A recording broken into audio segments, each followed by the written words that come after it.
So, good morning guys! Ngayon ay nakakuha na si daddy ng box. Ayan. Ayan yung boxes na kinuha niya dun sa work niya dati. So, hindi na ako nakapag-vlog kagabi kasi natulog kami ng aga and then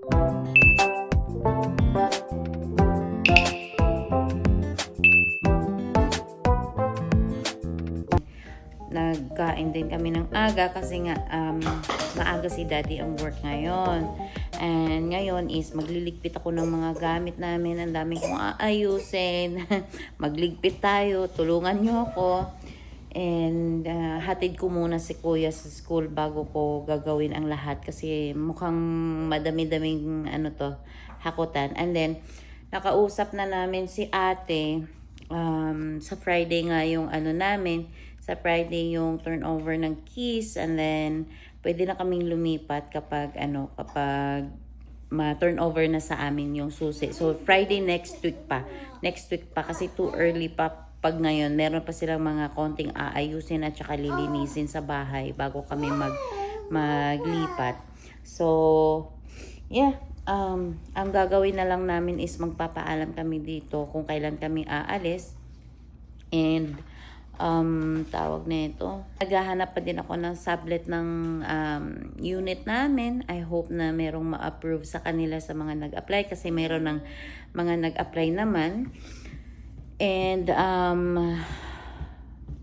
yeah, uunti-untiin ko na lang yung paglipat namin kasi hindi pa sure si daddy kung kailan talaga kami lilipat.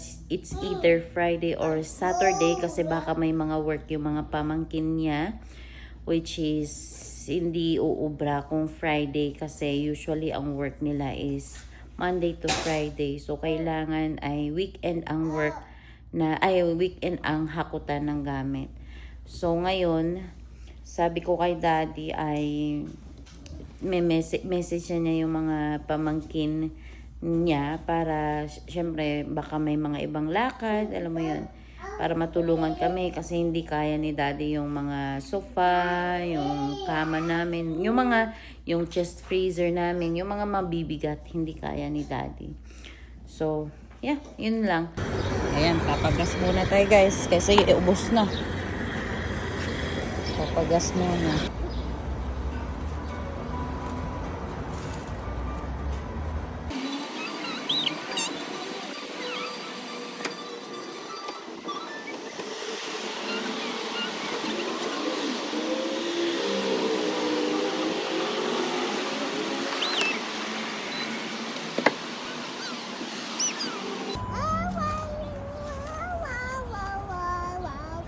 Tumagos yung gasolina. Kailangan kong punasan mamaya. Isasagad ko kasi sana kaso napindot ko ng madiin. Hindi ko na nasagad. Huwag na lang. Okay na yan. Ang importante, full tank na naman tayo. So, ang inabot ay $61.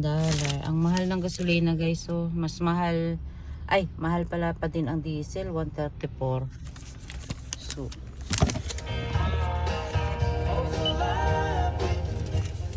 ganun talaga. Wala na tayong magagawa. Mahal na lahat So uuwi na kami. Oh, I know.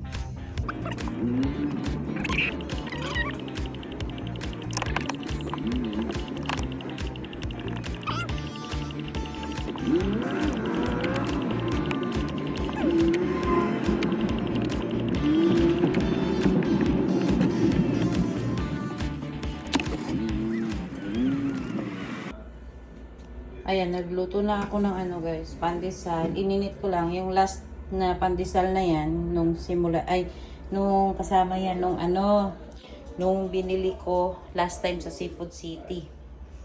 So yeah, kape na lang tayo. And then magluluto ako ng itlog. Dalawang itlog.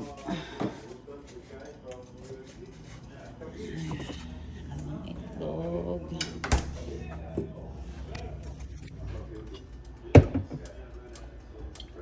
Yung pinaglutuan ko to kanina na itlog din. Baon ni Daddy.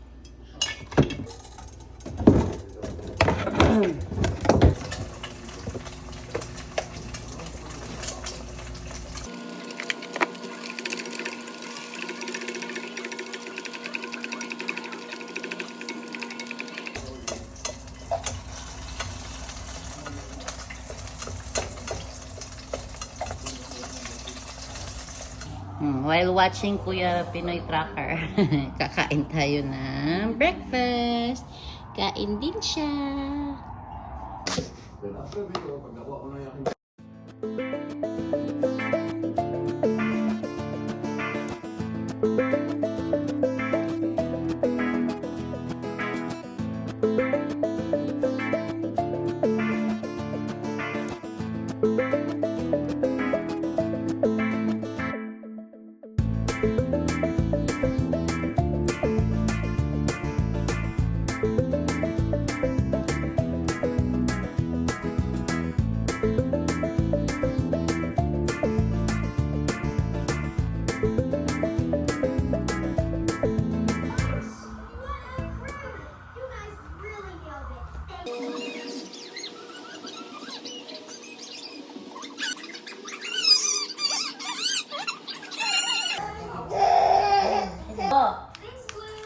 Guys, maliligo na baby ko, Bobo. Bobo, ang baba ni Mami. Tara na, tara na. Ay, naka. Hinaantok na kasi ito guys kaya papaliguan ko na. Paliguan ko muna sila bago ako mag-aayos ng mga gamit. Elisha, you stay there. Kasi baby brother is going to you stay there. Yan ka lang. Okay, go baby brother. You're done. You're done. No, you stay there. You stay there.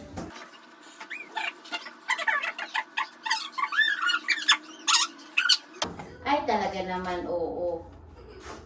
Good! Give it to mommy. Give it back to mommy. Okay, nagot ko. Nabataan na. Oy! Nabataan na ba? Sus! Father, and don't be. Amen! Amen, amen! Amen, amen! Woo! May batang ayaw matulog guys. Bala ka dyan. Si ate tulog na dito. Tulog na yung ate. Nap time na kasi niya. Nakaligo na ako guys. Natutulog na yung mga anak ko. Kaya mahina lang yung box. Piyo nandito sa kwarto natutulog. Magsisimula na akong mag-ayos. Para maayos ko na yung mga gamit. So, susuklay lang tayo.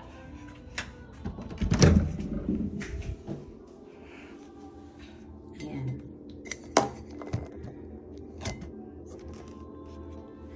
So, hindi pa naman ako, guys, hindi pa naman ako nagugutom.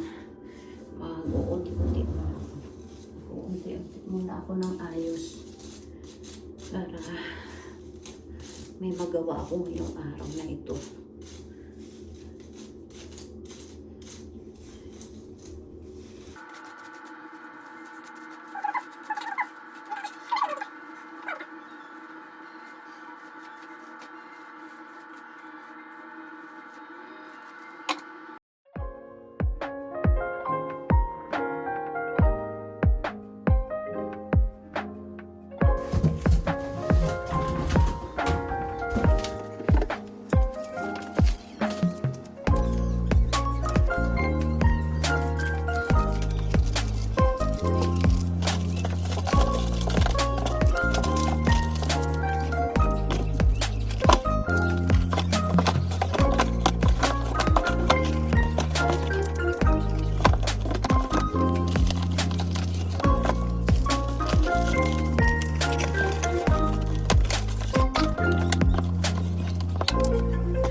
konti na lang yung gamit dito. Yung iba, itatapon ko. Ito kasi yung sabon namin, konti na lang din to eh. Yan, mga tools ni Daddy, nakakalat. Yung iba naman yan, boxes na lang, itatapon ko na lang din. So, yeah, kaunti lang talaga gamit namin. Hindi gaya nung kakalipat namin dito. And, yung dito kasi sa kwarto is nakaayos na to lahat. Yan, yan, itong mga gamit na to. Yan, puno na yan. Yan, ito. And ito is, sabi ni Daddy ay babalutin na lang namin. And para nakahanger lang siya paglipat. Tapos itong mga maleta is walang laman yan, lalagyan ko. Buti na lang talaga guys, buti na lang hindi ako naglabas ng mga gamit. Ito, hindi ko, yung mga laman yung mga boxes na yan, hindi ko na nilabas nung paglipat namin dito. Buti na lang hindi ko nilabas kasi kundi napakadami kong aayusin. Ito is mga pagkain lahat yan. Itong iba is hahaluin ko na lang para itong pantry na to guys, malilinis ko na. So, yeah. Mabigat to. Dito ko muna sa gilid ilalagay. Kasi di ko kaya. Ito lang kapag nagliligpit ako, nagigising yung mga bata kasi maingay eh. Kaya, pakunti-kunti lang talaga. Hindi pwede ang bultuhan. Elisha, gising na din. Ayan na, binigyan ko na siya ng blueberry. Kumakain na siya. Magluluto pa kasi ako eh. Hindi pa ako nakapagluto. Bagay naman, gumising agad. Ayun na.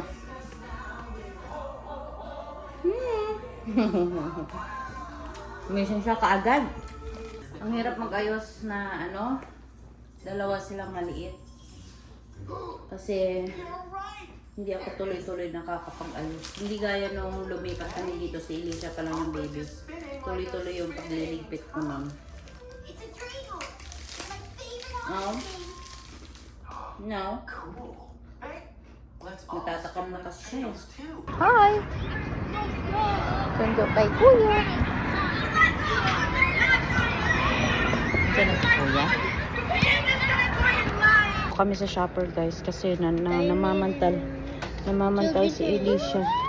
Wait lang. Sa bahay na kami guys and hindi nga ako nakabili ng gamot dun kasi nga wala silang pang below 2 years old. Ang gamot lang dun na pang allergic is pang 2 years old to 12 years old. So hindi ko na lang binilan si Elisha and then ang binili ko na lang is yung lotion kasi wala na silang lotion. Nawala naman siya guys nung nakapasok kami sa shoppers na na malamig. Siguro sa init. Sobrang init kasi nga namin ngayon. Nagmana sila sa akin. Kasi nung pagdating namin dito, ganyan din yung nangyari sa akin. Namantal din ako. Ang dami kong pantal. Lahat. So, kanina din, nung sinundo namin si Kuya, apakadaming dandilyo na nagliliparan. So, Makati kasi yun. Siguro nang dahil doon. So, ngayon, alam na namin na si Elisha is allergy sa dandelion. Hindi na kami magpapa sa mga dandelion. Ang hirap kasi Makati talaga yung dandelion kapag nagdiliparan sila. Si Kuya naman nung nakaraang araw nagkaganon din. But ngayon nawala naman so far. Kaya ngayon pinaandar ko ang aircon namin dito sa bahay para hindi mainit. So yeah, andito ako, nagluluto ako ng mais ni Elisha kasi para merienda niya.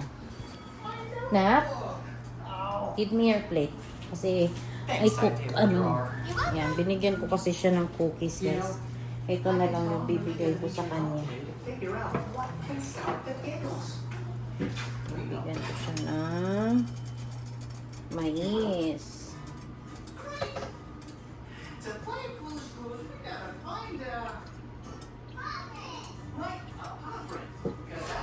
Paborito talaga niya itong mais. Ayan.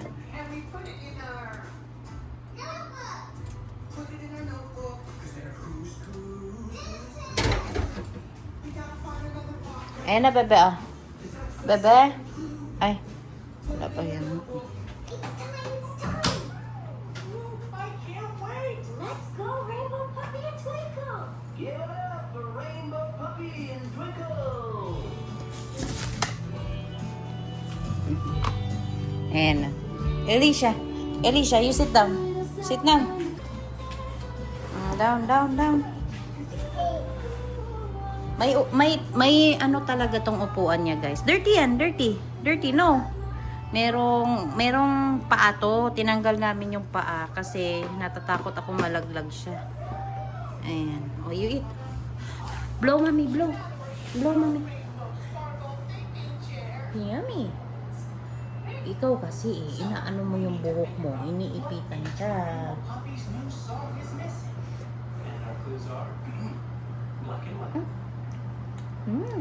Sarap.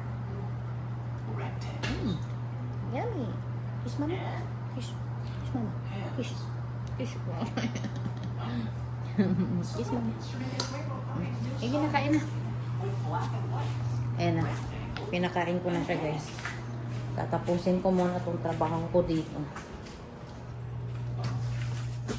Yung karton. Buti may namimigay sa amin ng karton kasi mahal yung karton kapag binibili. Hindi ako marunong kasi mag-ano nito eh. Ang tagal.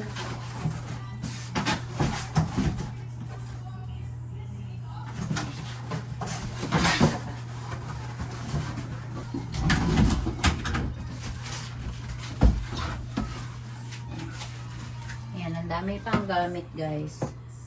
Napakadami pa na kailangan kong ilagay. Ito galing sa hospital nung nanganak ako.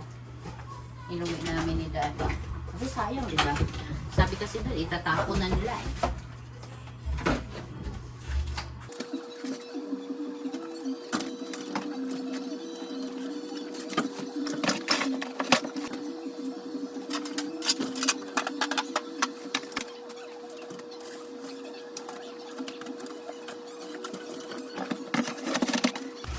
Tagal kong hinanap to.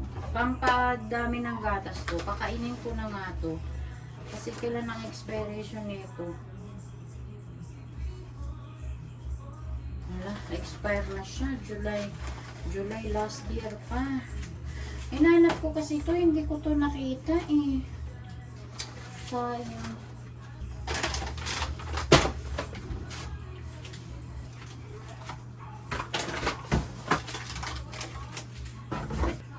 Ito pala yun, hinahanap ko to eh.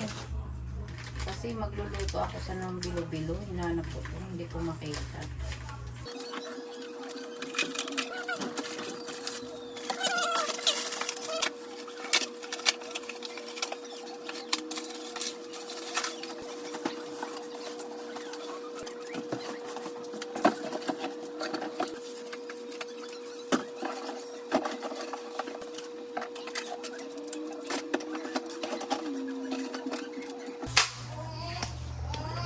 Missing na si Pio, guys. Kaya hindi na naman ako makakaano na ito.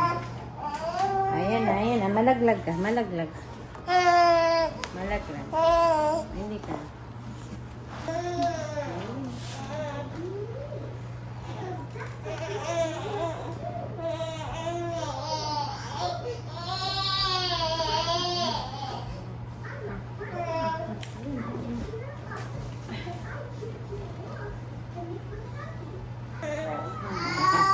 Lamig na yung mot-moton. Ay!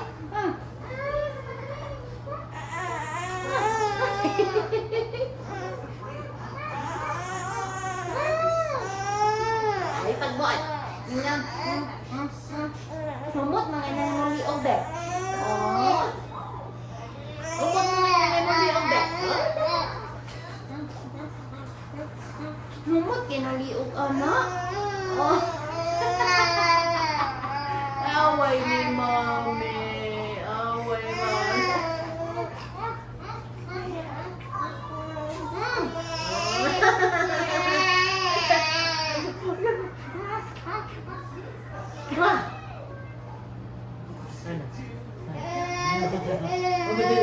Pating patung, patung pating pating, pating pa. Joke nga lang yun eh. Oh, uwat niyo mo si Mami man. Kila-kila ka lamang ka, aron di ka mag-motion, ha? Umot man na yung liog, be. Umot man na man ang slaway, be. Oo. Na. Humot na napanood gaway na.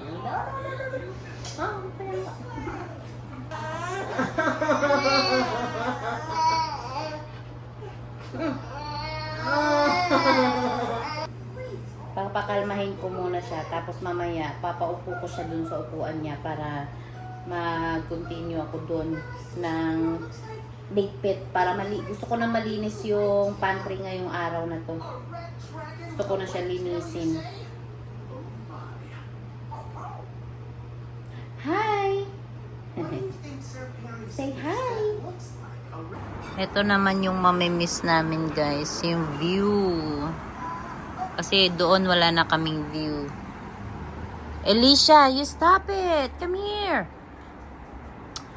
Naglalaro ng lupa eh. Uy! Wow ka dyan. Wow ka dyan. Madumi na yung kamay mo.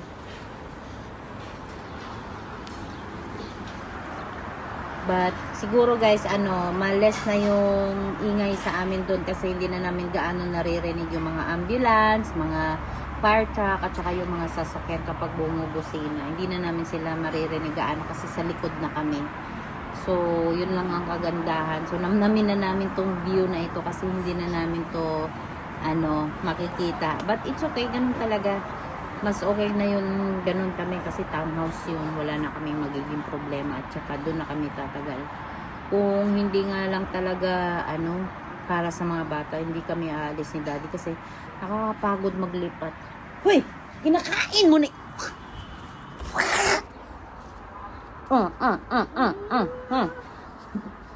Nana. Ba't mo kinakain yung lupa? Ha? Ba't mo kinakain yung lupa?